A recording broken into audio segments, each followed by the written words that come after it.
All right, welcome to the podcast. On today's show with Courtney from Sugared and Bronzed. Thanks for joining. For people who don't know, what does your company do?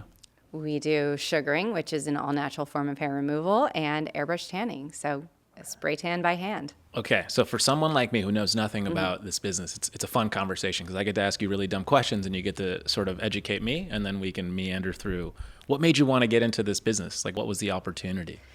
It was actually really random. I mean, I didn't set out to do this right after college. I had a corporate job. I loved getting spray tans. I always felt like I was the palest Italian in my family, Okay. and then especially when you're sitting in an office all year, you don't get that like summer break like you used to have. Like, so if I had to go to a wedding or I was, a bridesmaid or whatever, I would go and get a spray tan in LA, and they were crazy expensive. How much were they, or how much are they? So we're talking like 14, 15 years ago. So you have to, adjust for inflation, but they were between like $75 and like $115. That is a lot of money. And again, 15 years ago. That's a lot of money. Right. Especially when you're a poor recent graduate. Yeah, it's that's really expensive. Yeah. And I think compared to what I was spending in college, I went to school in Boulder, I would spend $30, $40, whatever it was back then.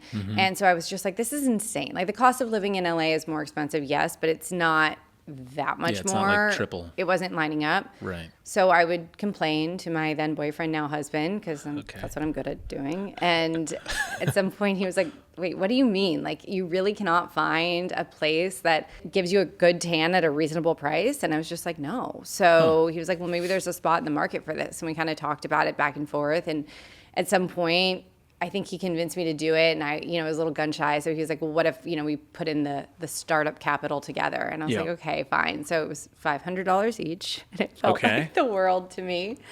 And you leased a location? Not at the beginning. Okay. We literally were just like, let's just buy like the machine. Like, I'll learn how to do it. Because it's a gun, right? It is. It's like a HVLP, like compressor and a spray gun and solution. It's not like a ton of stuff. Yeah. And I took my little dining room in our apartment in Santa Monica and like transformed it into a spray tan room. Like got some partitions, made it private. That's cool. Put up a website. We're like, let's see if this is even a thing. Because at the time, quitting my job, again, this is like 2010. So I was lucky to have a job. Yeah.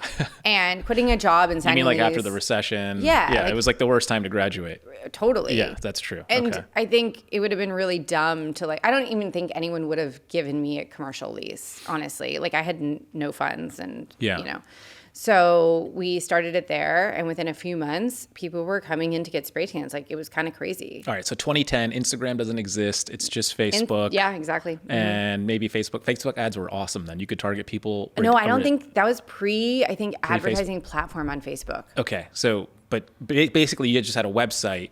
And Google Ads. Social media was beginning in Google Ads. Okay. We had Google Ads, and Yelp was a thing, which it still kind of is. But that's all. And word of mouth.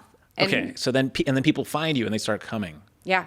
Okay, and how shocking is that to you? Pretty surprising. And what was so you were offering basically a price, you were competing on price. I think our original price was like $35 for the standard tan, and shortly thereafter we had an express tan that was $45. What happens when your first customer came?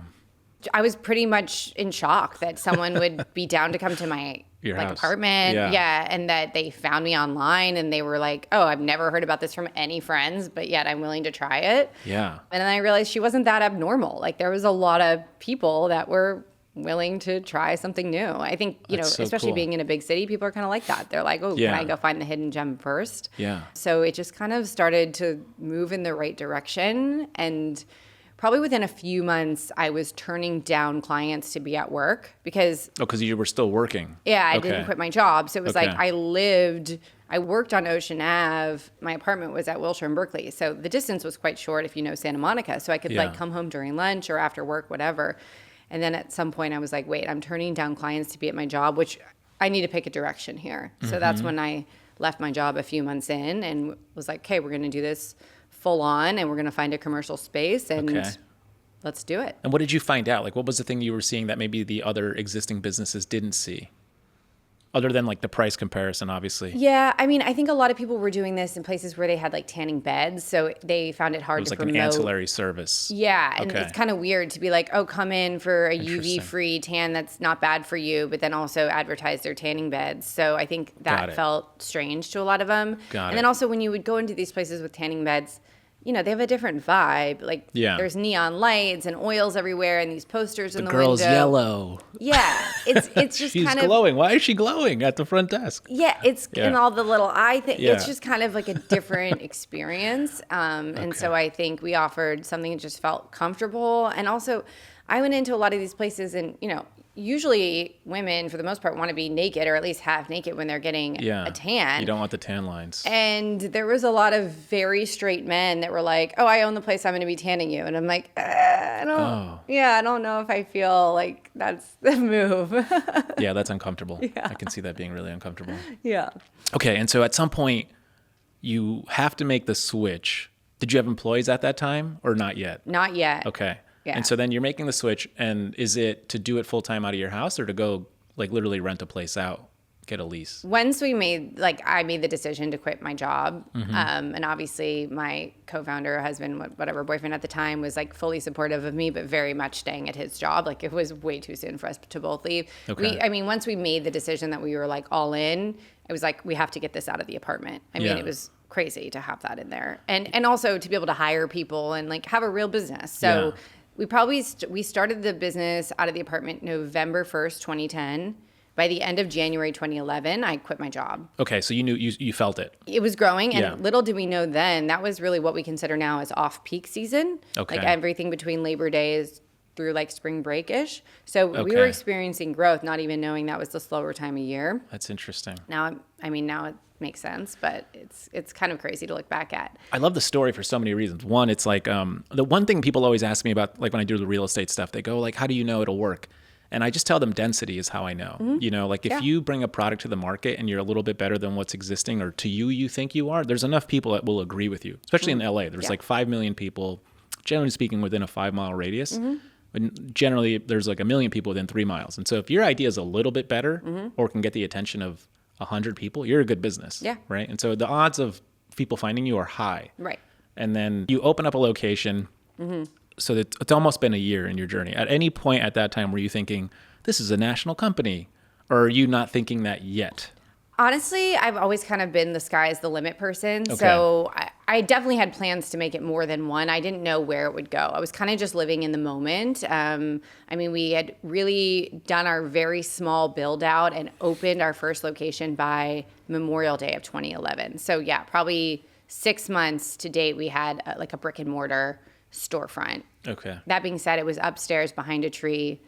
You couldn't see it from the street because the rent was cheap, but it was on Montana Ave in Santa Monica. Oh, nice, yeah. And so, I knew that location was. I lived in Santa Monica, so I didn't need Buxton or any of these demographic. I just, when you know an area, you know an area. So I just let my intuition guide me, and I knew that okay, if people found us in the apartment, they were going to be able to find us upstairs behind a tree, and it's going to be fine. Yeah.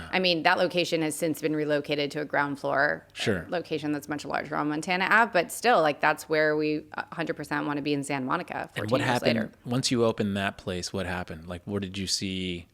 Obviously, now you have bigger, so you can probably do more at the same time. We had two spray rooms instead rooms. of one. And you're probably hiring someone, is my guess. Oh yeah, Okay. hired a couple people right from the get-go. And how quickly did that one totally take off? So if I had those numbers right now and I opened a location, I'd be like, wow, what a slow start. Like I'd be bummed out about that. But at the time, that's all I knew, and it was growing. Yeah. So it was, to me, I could pay my commercial rent. I could, within a few months, I felt good about being able to pay for my own living expenses. Like I wasn't living lavishly, but again, I was in my early 20s. Like none of my friends were really living lavishly, so it didn't really matter. And there was growth. So I was like really hopeful that, there was something beyond sort of this scrappiness that I was living. Yeah. But yeah, I felt secure. We were profitable from day one in terms of cash flow positive. Okay. And all the money we put into that initial build out, which I think was like $8,000, which is so funny because our build outs are so much more now. But that was all money that was already saved up from the clients that had come into the apartment. So we really were never spending ahead of, our means until probably like later on as we were opening up more locations, we started to take out some SBA loans here or there for construction.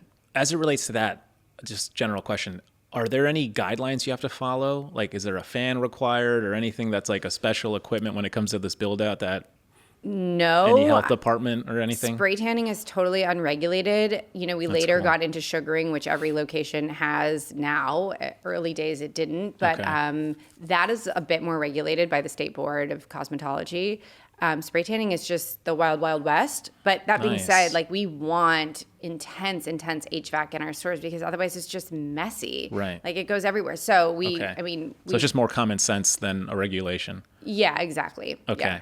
And then what happens when Instagram comes out? Do you guys because it's kind of fun. I love companies that started pre-social media and then got to ride the wave of it. Yeah. So what are you seeing in that space? Because it was the wild, wild west on all these platforms for a really long time. And they were pretty meaningful to businesses, for some almost overnight.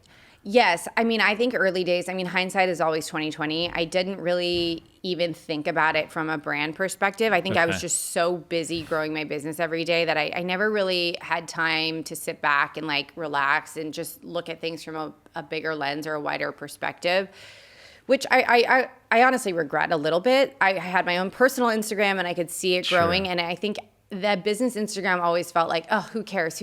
Like, that's not where the money's coming from. There wasn't any advertising even on the platform at the time. I do wish I'd taken it a little bit more seriously and maybe gotten some of that early popularity from Instagram.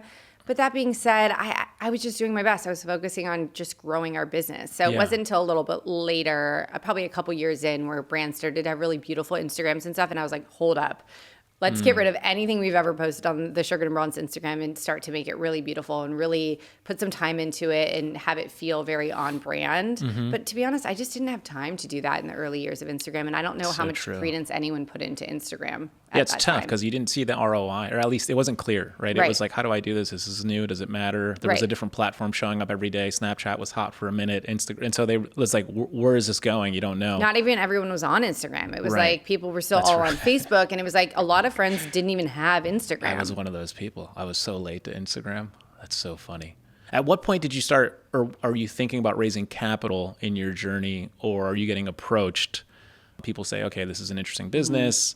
Yeah, we got approached fairly early for just really preliminary conversations because I think that people who are best at investing, they know sometimes it's a really, it's a long game that they're playing. Yeah. So even when we had just a few locations, people would just start to want to make those relationships. And we were always like, we are really fortunate to be profitable. So, and we don't have to take on capital. So this isn't the time for us. We knew that if we did it then, people would take so much of our equity. Yeah. But we were happy to learn about the entire process because there's all these acronyms and initialisms and just things that you don't really know until you kind of go through the experience. So we were always happy to take meetings, learn more about the process, and think about, okay, if we did this, when would we want to do this? So we got to a point where I don't know how many locations we had at the time. Maybe it was 7 or 8. We said, you know what? Let's really sit down and make a decision if we want to do this or not at 10 locations. Because then we feel like we've kind of figured out what we want to copy and paste and how we want to grow this business. We had added sugaring in a little bit later, so we had a lot of catch up to do there. We had these loose family franchises that we were 2 of them that we were wrapping up into the main business and making sure we didn't have any of this messiness. So we had a lot. These are just franchises that you had with family that saw you be successful through let's do it where I live. Yeah, okay, exactly. Okay. Dana Point in Philadelphia. And it's funny, now both those family members still work full time for the corporate entity of Sugar and Bronze. But, we were just so young and naive that things felt a little messy. We had 2 separate brands. One was bronze, one was sugared. It was, we had to wrap this up in a neat bow and have this story to tell if we were going to go on that horse and pony show. Let's get into that. I get this question all the time from entrepreneurs either raising who or want to eventually start franchising. Because you know the drill, right? You start your first one, it's one company. So it's called Sugared and Bronze LLC. That was your first one. Then you start another one. And the question is, do you start a different LLC or is it the same? And most people don't know at this stage because they don't know how big it'll be. So they just keep it the same. And then if you've got an investor in that first entity, technically they kind of own a piece of the second if it's the same name, right? And so did you guys just make it simple and you go, okay, let's create a C Corp, top level, or maybe an S Corp, I don't know.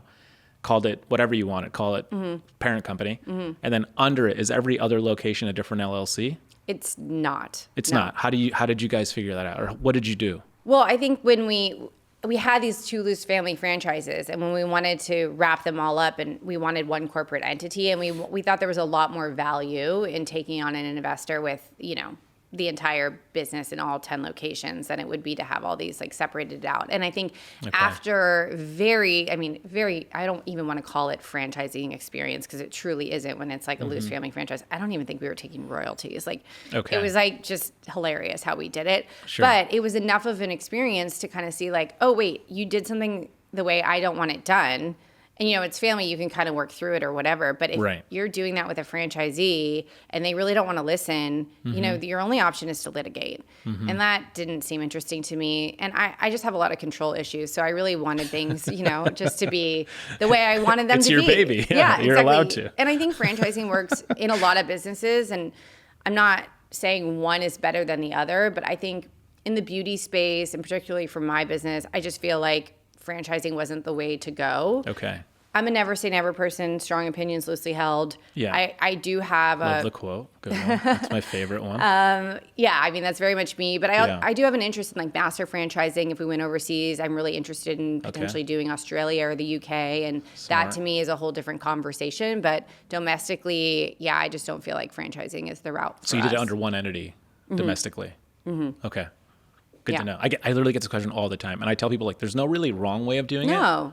Or right way to do it. It's just really like up to how you view your business, and it's kind of personal. Everyone, they're solving for different things. I feel like our CapEx isn't that high when it comes into building a location. I mean, we definitely spend a chunk of change. It's not like the $8,000 that it once was, and we do build out, beautiful spaces, but they're 1,200 to 2,000 square feet. We're not talking Top Golf size here, so our payback period isn't too long, and we have pretty healthy margins at the store level. So that to me, I love that. Then I'm like, why would we franchise? Like if you have huge CapEx and your margins are small, maybe that's a different conversation then. Yeah, these businesses are missed today. They really are. Like I have a friend locally who has like a cold plunge sauna center. And when that whole thing first came about, all these really fancy places opened up. And what I mean by fancy is you go and they want to talk to you, and they want to like get to know you, and they want to give you a guided meditation and a guided cold plunge or a guided sauna thing.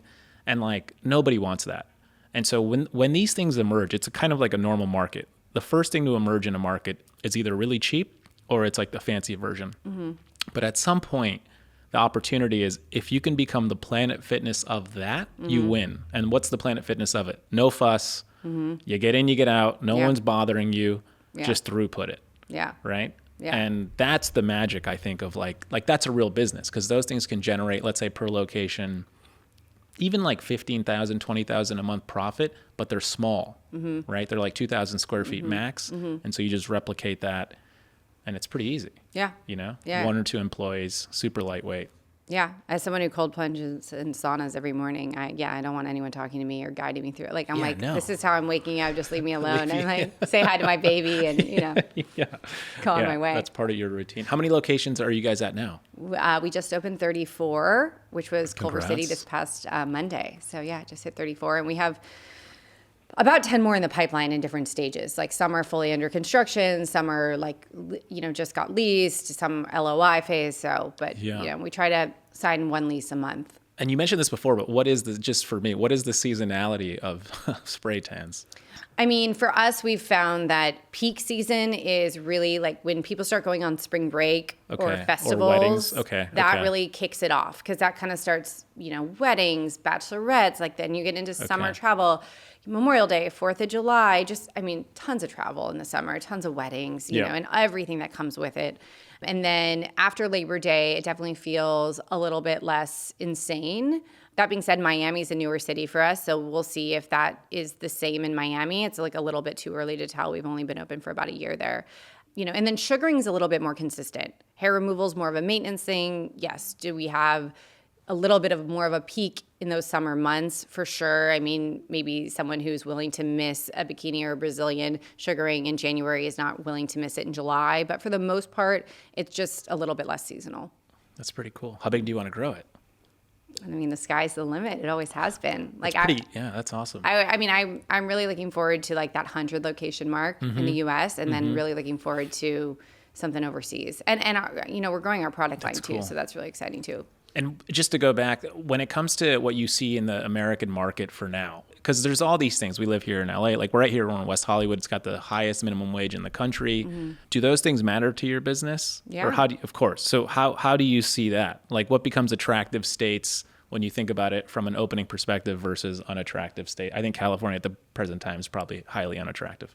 I know, but we have such a brand presence here, so that, then it makes it attractive. I'm doing it too, It's like I can't leave. I like it too much. I know, I'm like, why do I live here? You know what I mean? Like the income tax, why don't I just move to Jackson Hole or something? I don't. Yeah. It's hard. We pay for the sunshine, I guess. But during the COVID era, what made it attractive, it was hard to grow, but we wanted to like do what we could. We kind of did some pop-ups and whatnot. And it was the states that wanted us. Like we were closed for almost 10 months collectively in California. New York, we were closed for quite a while too, and Philly. So we were like, why don't we do a pop-up in Dallas? And like people came and they wanted us, and we quickly signed two permanent leases as soon as we felt like we weren't bleeding cash anymore as COVID sort of stabilized. So we realized we should have, red and blue state exposure for a lot of different reasons. That was kind of eye-opening for us, given that our 10 locations were really only in 3 states at the time. Got it. And then also, I think just weather patterns and things too. Like it'll be interesting to see, like I said, if South Florida is really like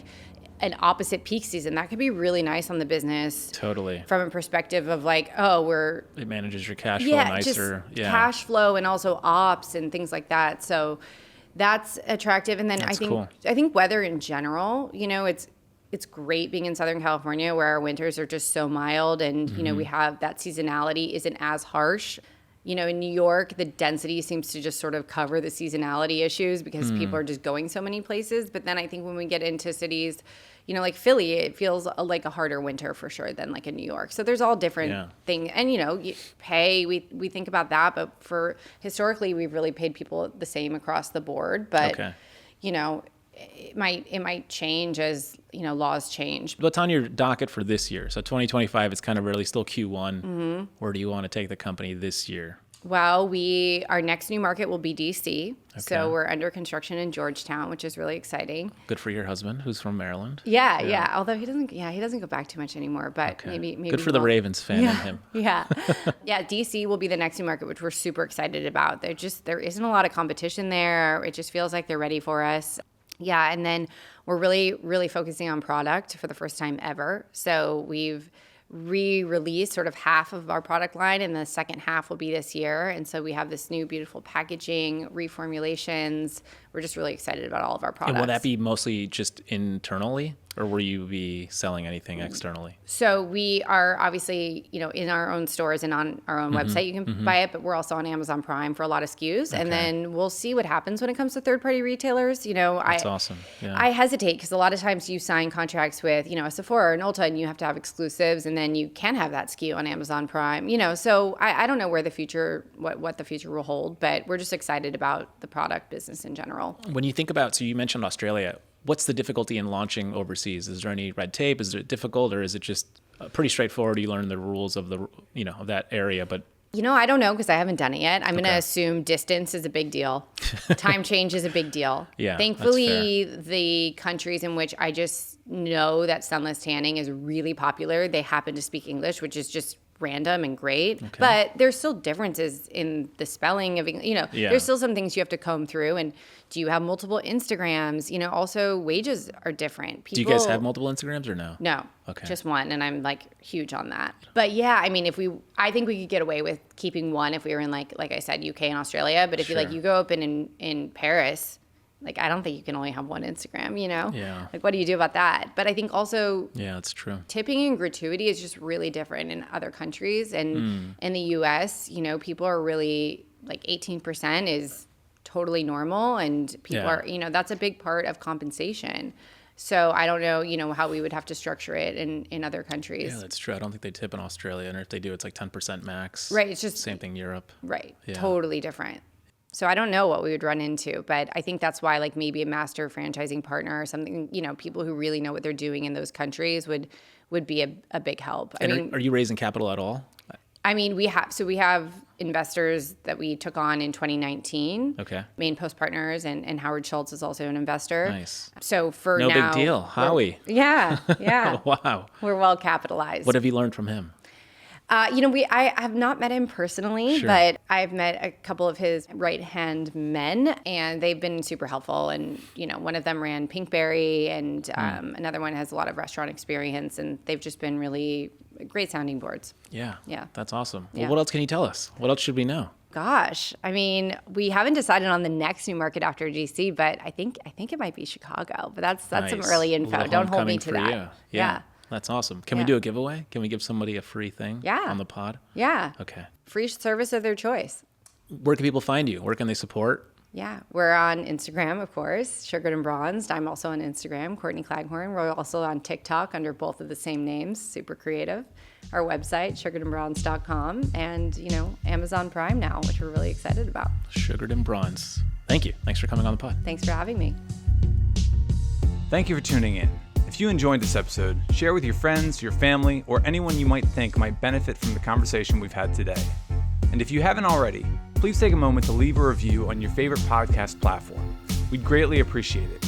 Your feedback helps us improve and reach more people who can benefit from our discussions.